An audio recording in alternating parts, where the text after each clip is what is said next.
Hello दोस्तों, मेरा नाम है आमिर और आप देख रहे हैं स्टडी प्रैक्टिस।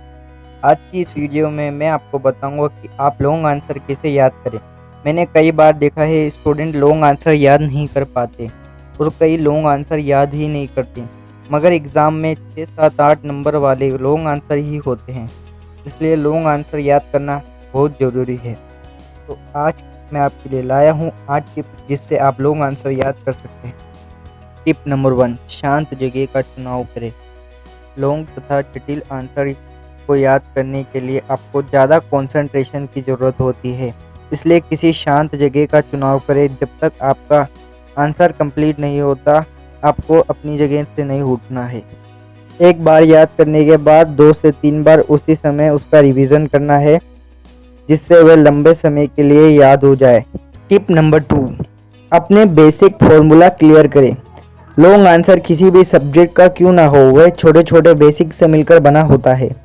आप जो चैप्टर पढ़ रहे हैं उसके और उसके पहले वाले चैप्टर के सभी बेसिक याद होने चाहिए।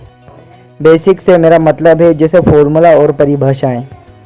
अगर आपके बेसिक क्लियर हैं तो उन्हें पहले क्लियर करें, मतलब उन्हें याद करें, जिससे आपको लॉन्ग आंसर को याद करने में आसानी होगी।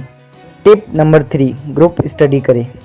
ग्रुप स्टडी से आप किसी भी बड़े से बड़े टॉपिक को बड़ी ही आसानी से समझ सकते हैं। ग्रुप स्टडी से याद किए गए आंसर लंबे समय तक याद रहते हैं। दूसरों की आवाज़ में सुनी हुई बातें लंबे समय तक याद रहती है।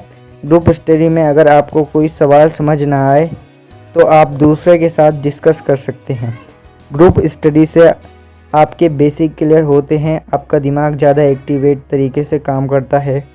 आप अपने स्कूल के दोस्तों का एक ग्रुप बना सकते हैं। टिप नंबर 4, स्टडी को रियल लाइफ के साथ कनेक्ट करने की कोशिश करें। किसी भी सब्जेक्ट को अगर आप रियल लाइफ स्टोरी से कनेक्ट करके याद करने की कोशिश करते हैं तो वह लंबे समय तक याद रहता है। इसके लिए आप अलग अलग रियल लाइफ कैरेक्टर को अपने आंसर के साथ कनेक्ट कर सकते हैं, लेकिन ये ट्रिक कुछ आंसर पर काम नहीं करती है। उन आंसर पर आप बताई गई दूसरी टिप काम में ले सकते हैं। टिप नंबर 5, वीडियो देखकर याद करें। आजकल बहुत सारे ऐप हैं जहां मैथ, केमिस्ट्री, फिज़िक्स जैसे सब्जेक्ट 3D एनिमेशन के साथ पढ़ाए जाते हैं, जैसे अपग्रेड, अनअकैडमी, वेदांतु, बायजूस आदि।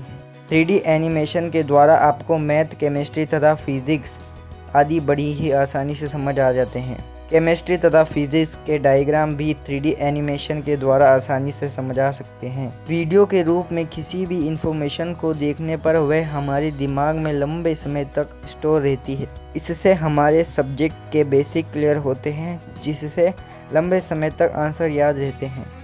टिप नंबर 6, लॉन्ग आंसर को टुकड़ों में याद करें। प्रत्येक लॉन्ग आंसर छोटे छोटे स्टेप से मिलकर बना होता है, जिसमें कितने भी स्टेप हो सकते हैं।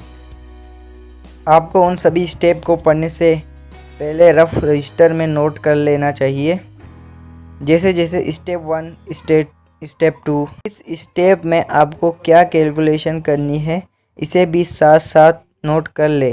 सारी कैलकुलेशन बेसिक फार्मूला से होती है। पहले स्टेप में आंसर को दूसरे स्टेप में यूज़ किया जाता है और ये क्रम आखिर तक चलता रहता है। इस प्रकार आप टुकड़ों में तोड़कर लॉन्ग आंसर को बड़ी आसानी से याद कर सकते हैं। टिप नंबर 7, समय समय पर रिवीजन करें। रिवीजन के द्वारा आप किसी भी सब्जेक्ट को लंबे समय तक याद रख सकते हैं। टिप नंबर 8, खुद के नोट्स बनाएं। किताब के अंदर लंबे आंसर कई बार बहुत विस्तार से दिए हुए होते हैं, उन्हें आप सरल बनाकर अपनी भाषा में लिख सकते हैं। खुद के नोट्स से आप ज़्यादा अच्छी तरह से याद कर सकते हैं।